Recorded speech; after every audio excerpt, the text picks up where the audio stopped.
आज हम गीता का प्रथम अध्याय करेंगे।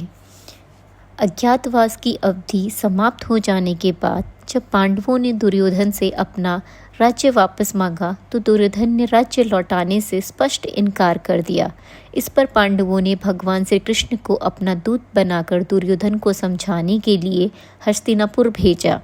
भगवान श्री कृष्ण ने दुर्योधन को बहुत समझाया किंतु उसकी कुछ भी समझ में न आए और वह पांडवों को राज्य लौटाने से इनकार ही करता रहा। तब भगवान श्री कृष्ण ने यहाँ तक कह दिया कि ये पांडवों को मात्र 5 ही गांव दे दे तो भी इससे संतुष्ट हो जाएंगे।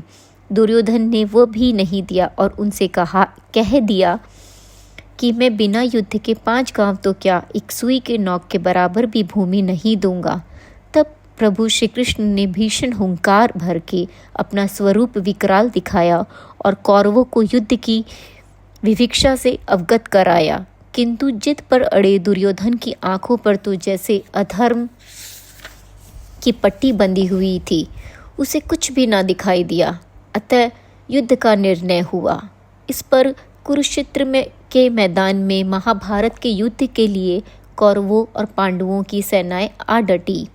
धृतराष्ट्र की इच्छा हुई कि वह कुरुक्षेत्र के मैदान में जाए तो महाभारत के युद्ध का हाल जाने। अपनी ये इच्छा उन्होंने महर्षि वेदव्यास जी के समक्ष प्रकट की। महर्षि वेदव्यास जी बोले, वस्त, कुरुक्षेत्र के मैदान में जाकर भी तुम क्या करोगे? यदि महाभारत के युद्ध का हाल जानने की तुम्हारी इच्छा है तो मैं तुम्हें दिव्य दृष्टि प्रदान कर देता हूँ। तुम हस्तिनापुर में रहते हुए कुरुक्षेत्र के युद्ध के सब दृश्य देखते सुनते रहोगे। नहीं भगवान, मुझे ऐसी दिव्य दृष्टि नहीं चाहिए। धृतराष्ट्र ने शोक मग्न होते हुए बोले, जिनके द्वारा मैं अपने पुत्र पौत्रों और बंधु बांधवों की करुणा चीकार सुनूं और मृत्यु के दृश्य देखूं, जब आज तक मैं उनकी हर्षोल्लास भरी मुखकृतियां ही नहीं देख सका, तो ऐसे करुण दृश्य देखने के लिए मुझे दिव्य दृष्टि नहीं चाहिए। किंतु वस्त, महाभारत के युद्ध का हाल जानने के लिए भी तुम उत्सुक हो? हाँ मुनिवर। तब ठीक है। महर्षि वेदव्यास जी धृतराष्ट्र की शंका का समाधान करते हुए बोले, मैं तुम्हारी सारथी संजय को दिव्य दृष्टि प्रदान किए देता हूँ। संजय तुम्हारी परम प्रिय शिष्य भी है। ये यही हस्तिनापुर में तुम्हारे निकट बैठा हुआ कुरुक्षेत्र के धर्म युद्ध का संपूर्ण विवरण तुम्हें भली भांति सुनाता रहेगा। संजय वही महाराज ऋषराज के पास बैठा हुआ। महर्षि वेदव्यास जी की बात सुनकर वह हतपक्ष रह गया। वह ये जानकर रोमांचित हो उठा कि वेदव्यास जी उसे दिव्य दृष्टि प्रदान करने वाले हैं। मुनिवर, महाराज धृतराज कृतज्ञ स्वर में बोले, ये मुझ पर आपकी असीम अनुकंपा होगी और आपकी आज्ञा मुझे सहर्ष सिरोधय है भगवान। करबद्दू होकर संजय विनीत भाव से बोला। अपना बायां हाथ उठाकर महाराज धृतराष्ट्र को आशीर्वाद देकर और संजय को दिव्य दृष्टि प्रदान करके महर्षि वेदव्यास जी वहां से प्रार्थना कर गए। धृतराष्ट्र बोले, हे संजय, कुरुक्षेत्र की धर्म भूमि में ये युद्ध की इच्छा से एकत्रित हुए मेरा तथा पांडु पुत्रों की क्या स्थिति है? उन्होंने कहा, कुछ किया, इसका पूरा हाल मुझे बताओ। धृतराष्ट्र की बात सुनकर कुरुक्षेत्र के मैदान में डटी कौरवों तथा पांडवों की सेनाओं की स्थिति का वर्णन करते हुए संजय ने इस प्रकार कहा, हे महाराज, इस समय आपके पुत्र दुर्योधन ने पांडवों की सेना की व्यूह रचनात्मक स्थिति का अवलोकन किया है और फिर वे आचार्य द्रोण के पास जाकर इस प्रकार बोले, हे आचार्य, आप पांडवों की इस विशाल सेना की ओर दृष्टिपात कीजिए, जिसकी व्यूह रचना आपके प्रिय और बुद्धिमान शिष्य द्रुपद नरेश के पुत्र धृष्टद्युम्न ने की है। पांडवों की इस विशाल सेना में महारथी धृष्टद्युम्न के अतिरिक्त महाबली भीम, अनुधर अर्जुन, सात्विक महाराज विराट तथा द्रुपद, धृष्टकेतु, चेकितान, महाबलशाली काशीराज, पुरजीत, कुंती भोज, युधामन्यु, उत्तमौजा, सुभद्रा पुत्र वीर अभिमन्यु तथा द्रौपदी के 5 पुत्र आदि सभी महारथी है। हे आचार्य श्रेष्ठ, हमारी सेना में जो भी योद्धा है, अब आप उनके विषय में भी जान लीजिए। अब मैं अपनी सेना के योद्धाओं के बारे में आपको बताता हूँ। हमारी सेना में एक तो आप स्वयं हैं, दूसरे पितामह भीष्म महान योद्धा है। मेरे लिए प्राणों का मोह त्याग चुका मेरा परम मित्र कर्ण, संग्राम विजयी कृपाचार्य अश्वत्थामा, विकर्ण, सोमदत्त का पुत्र भूरिश्रवणा तथा बहुत से वीर अनेकों अस्त्र शस्त्र से सुसज्जित हैं, जो युद्ध कला में बड़े प्रवीण तथा मेरे लिए अपने प्राणों का मोह त्यागने को हर क्षण तत्पर रहते हैं। हे आचार्यवर, पितामह भीष्म द्वारा रक्षित होने के कारण हमारी सेना सब प्रकार से अजय है।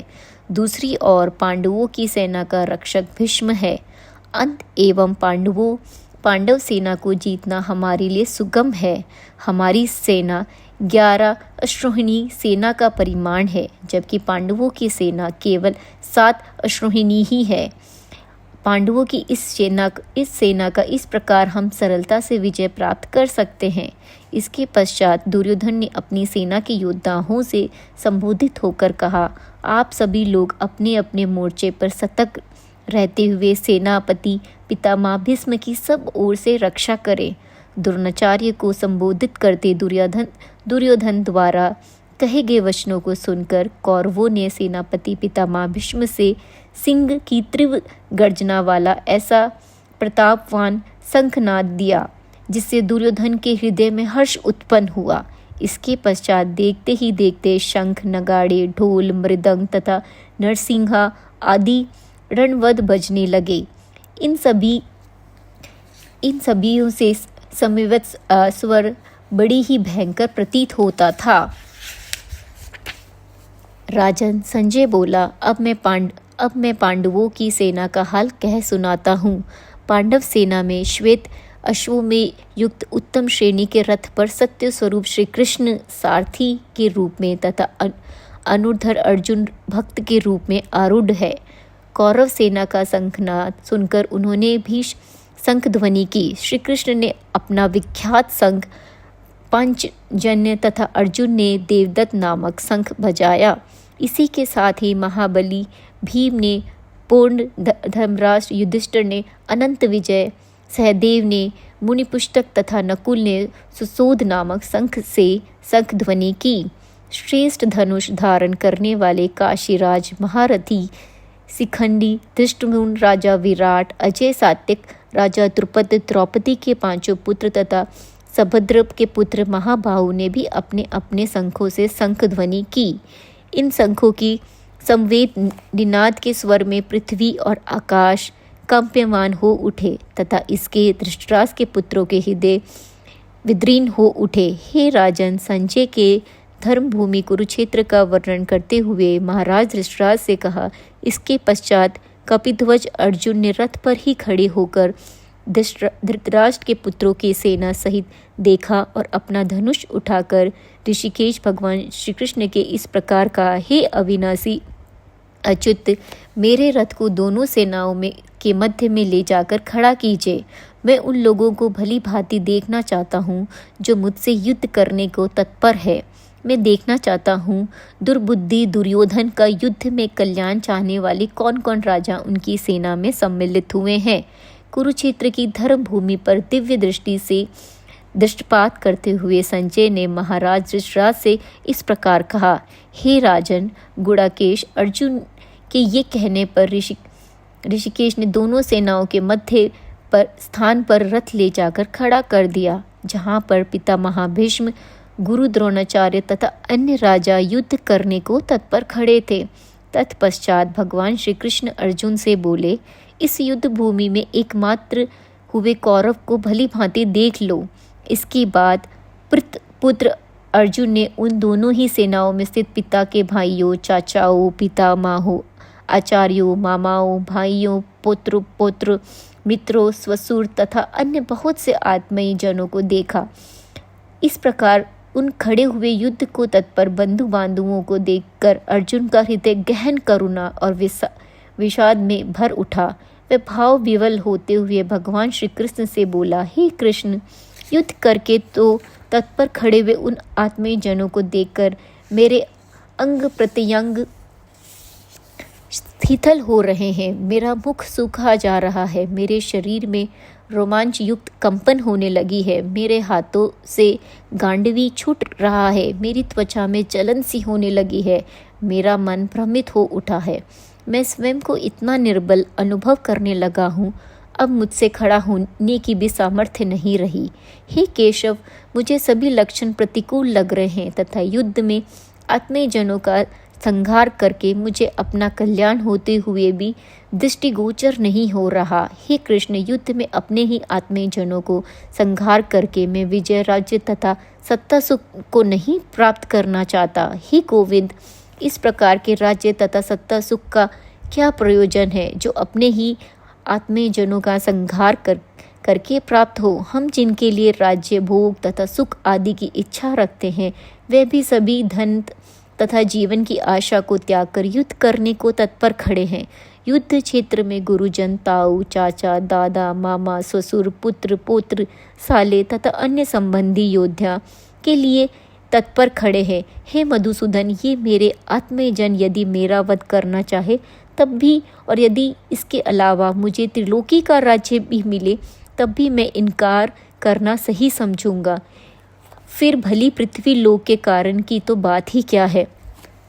हे जनार्दन, धृतराष्ट्र के दुष्ट पुत्र को संहार करके भी हमें प्रसन्नता न होगी, बल्कि इन आतिताओं को मारकर हम पाप के भागी ही बनेंगे।